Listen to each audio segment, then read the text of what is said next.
Si Mikey Williams ay bumalik na sa Los Angeles, nang walang extension ng kontrata, sa kanyang PBA team, na nag-iiwan sa kanyang hinaharap sa liga na hindi sigurado.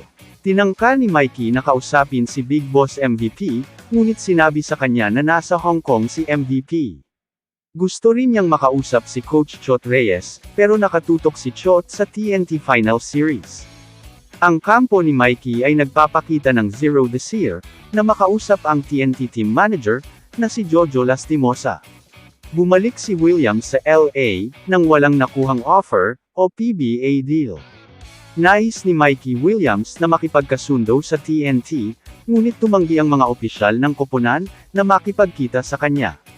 Nanatili siya sa Maynila ng 1 buwan, ngunit kalaunan ay bumalik sa Los Angeles, habang hawak ng TNT ang kanyang mga karapatan. Sinubukan ng Converge na makuha siya sa trade, ngunit nabigo ang mga negosasyon, at sa halip ay pinapirma nila si Jackson Corpus. Sa kabila ng pagpupursigi ng TNT sa finals, tila ayaw nilang ibalik si Williams. Ang Converge ay nagsagawa ng walang humpay na pagtugi sa sharpshooting, na si Williams. At handang ibigay ang dalawang asset na hinahanap ng TNT tropang giga.